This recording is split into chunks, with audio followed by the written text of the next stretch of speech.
What's up guys, Justin with AmericanMuscle.com, and in the shop today, a really cool looking 2015 Triple Yellow GT for a few parts that will help increase the look, the sound, and more importantly, the handling capabilities of the already pretty stout Performance Pack GT. Now this car came to us with a couple of basic performance mods already in place, such as long tube headers for instance, but was pretty much stock otherwise. The goal today, lower the car, get rid of that ugly factory wheel gap, and improve the handling with a couple of parts from Eibach. Add a very cool Corsa quad tip exhaust system with the help of the Roush Rear Valance. Now we don't have a ton of work to do on this car, but there is some work involved, so let's get to it.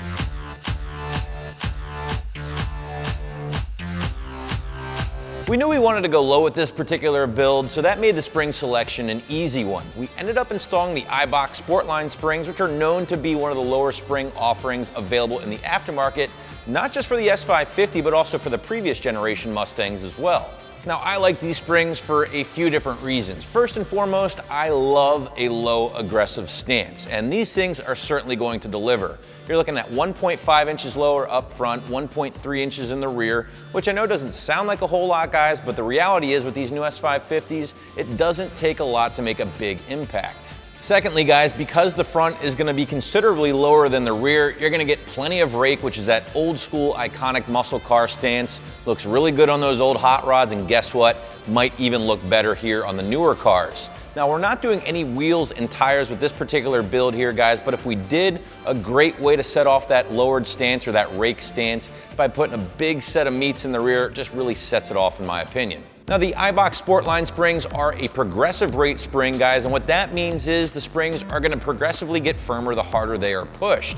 I like these for a street car because they're going to be pretty comfortable every day on the street thanks to that initial spring rate. But once you start driving this car a lot harder in the turns, that secondary rate is going to kick in, going to help keep the car flatter in the turns throughout and help reduce some of the body roll that can sometimes be a tad excessive with these cars in stock form. Helping us further reduce that body roll I just talked about, we also installed Eibach's front and rear three-way adjustable sway bars.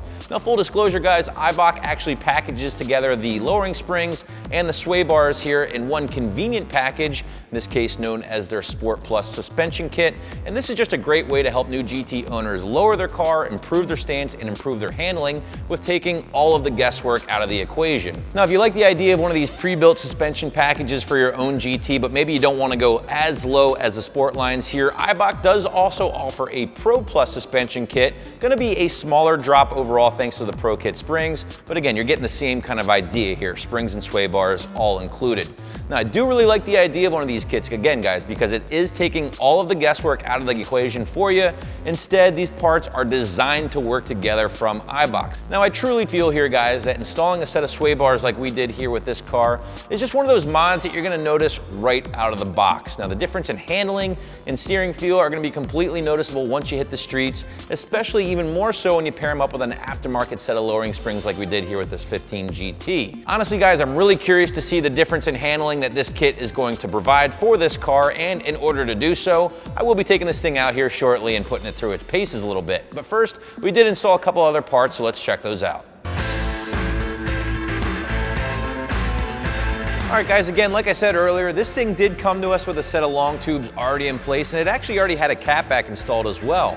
However, the owner did want to make the switch to the always popular quad tip exhaust system, which really has been taken off with the S550 crowd lately. Unfortunately, guys, it's not as easy as just buying a brand new quad tip exhaust system and bolting it right up. You do have to make room for all those tips with a rear valance, much like the older S197s. Now, a relatively easy and relatively affordable way to do this is by adding the Roush Rear Valance, and that's exactly what we did here with this GT. Now, this thing is only going to fit premium package equipped cars because they do come with that factory two-piece rear bumper, and as you can see, the Roush Rear Valance here pretty much takes place of the factory plastic with the factory bumper. There is a small amount of modification to get this thing in place here, meaning a little bit of drilling, a little bit of cutting, nothing too crazy, but as you can see, the end result is definitely worth it. And since this is a Roush part, the build, the materials, the fitment, the instructions, the hardware, everything is completely top-notch which is only going to make your life a little bit easier when it does come time for the install. I do want to point out that Roush offers two versions of this rear valance here, one that is pre-drilled for the reverse sensors or backup sensors, and one that is not, with a slight difference in price between the two, so just make sure you order the correct one for your ride. One thing I really do like about the Roush Rear Valance is that it makes way for pretty much any aftermarket quad tip exhaust system out there, which is nice because you have some options. This is a little different from that GT350 rear valance that we just mentioned, which at the time of this video really can only be used with those Ford Racing by Borless systems. That's not a bad thing per se, but more options is always better. Speaking of those exhaust options, let's get to the fun stuff here, and that is the system that's going to be making a whole lot of noise here with this particular setup. The Corsa Xtreme Catback with their black chrome tips. Probably one of the most attractive exhaust systems available in the aftermarket, as that black chrome finish is just beautiful. But this is an exhaust after all, so let's talk about what kind of noise you can expect when bolting this thing up. Well, like I said earlier, guys, this thing is already rocking some Stainless Works long tubes, so those working with that Corsa Xtreme, which is their most aggressive system, by the way, should produce a sound that will absolutely annihilate eardrums for miles around, while terrifying small children and old ladies in the process. Now, what that does mean for you is that this thing will not drone at all. So with all that noise, all that carnage on the outside, should be relatively quiet on the inside, which is a nice thing to have on your side because a lot of aftermarket exhaust companies claim their systems don't drone and rarely follow through on it. Corsa, on the other hand here, nails it. Now, if I were to guess, guys, the Corsa Xtreme Catback with its double helix X-pipe, along with the Stainless Works off-road long tube headers, should be a tad on the raspy side, but there's really only one way to find out.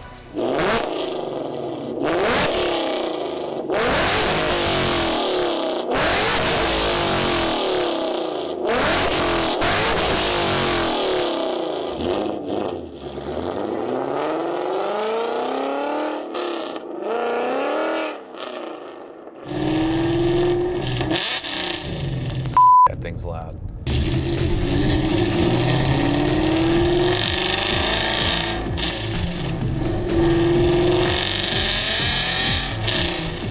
So we're in the triple yellow 2015 GT. We just wrapped up with the small build. Again, just the suspension stuff, the exhaust and the valance. We'll get to all that, but first, this thing, when I say it'll wake the dead, it will wake the damn dead. This thing is the loudest system I've ever heard.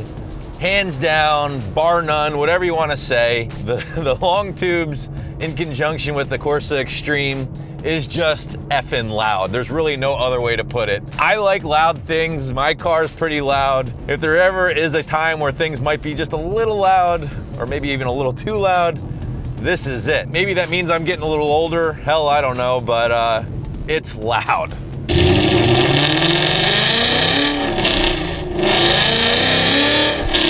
Oh my God.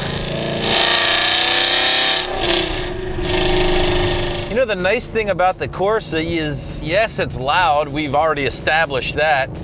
But inside the car, I mean, honestly, guys, it's not bad at all. If you were to use an Xtreme on like a stock manifold car, for instance, it would be almost whisper quiet inside. But since we do have long tubes on here, and again, since this is the Xtreme with no cats, but at the same time, you could easily carry on a conversation with somebody in here. Meanwhile, on the outside, you're just melting faces left and right. It's awesome. Oh my God, yeah.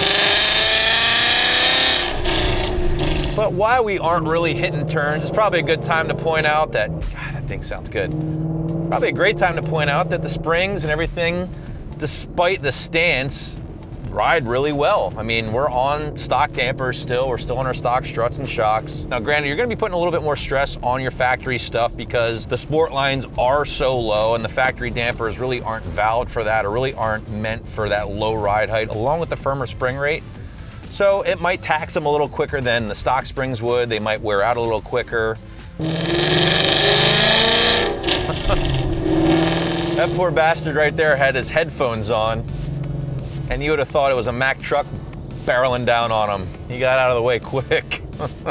But the ride height on this thing, just I mean, it's perfect, absolutely perfect. It's low and it looks really good, but at the same time, it rides really good still. A lot of times when you go this low, you sacrifice your ride quality. That's not the case here. It rides great. I mean, it's definitely a little firmer than the factory stuff. There's no denying that. All right, guys, I finally got to a road where I can have a little bit of fun here at least. This thing feels healthy in turns. Literally going through that about 70 without breaking a sweat.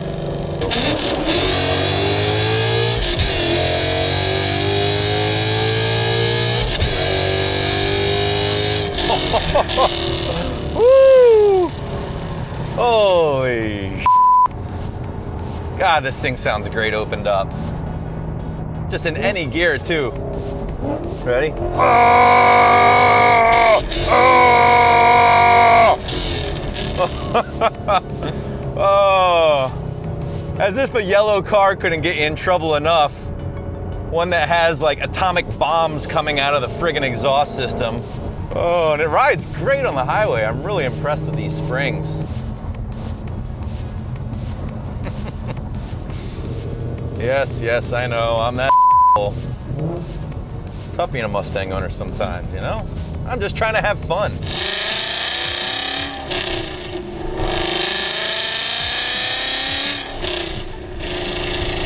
A couple turns here, guys. Let's see how this thing feels a little bit. Very flat, very flat. I love it. Feels great. Oh yeah, feels good. Feels really good. Well, guys, this is a smaller build in the grand scale of things, right, in regards to overall parts. We only installed a few things, but overall the impact has been huge. I mean, let's run them down, right? Ride height, check. This thing is sitting really nice. It looks absolutely amazing, even with the stock performance pack wheels. Handling this thing has definitely improved already. Even though we really haven't pushed this thing or beat the hell out of it too hard in the turns, you can just immediately tell things are a little tighter overall. The sway bars in conjunction with the springs are one of those mods that you don't have to wonder if it actually is doing its job, because you feel it. I mean, there's no denying the improvement in handling, at least capabilities of this thing in regards to body roll. And then last but not least, the exhaust. The star of this build, right? If you're a fan of loud things, you want your car to be the loudest on the block, this is what you need right here. You need a set of long tubes, no cats, and a Corsa Xtreme system. The appearance too, man. I mean, the Corsa quads look amazing, totally transformed the rear end, and the Roush Valance, you know, made it all happen. But overall, simple build, but with big results. And I think I'll end it with one more gear pull, why not? Guys, we hope you enjoyed this one. I know I did, my earbuds certainly did. And for all things Mustang, keep it right here at AmericanMuscle.com.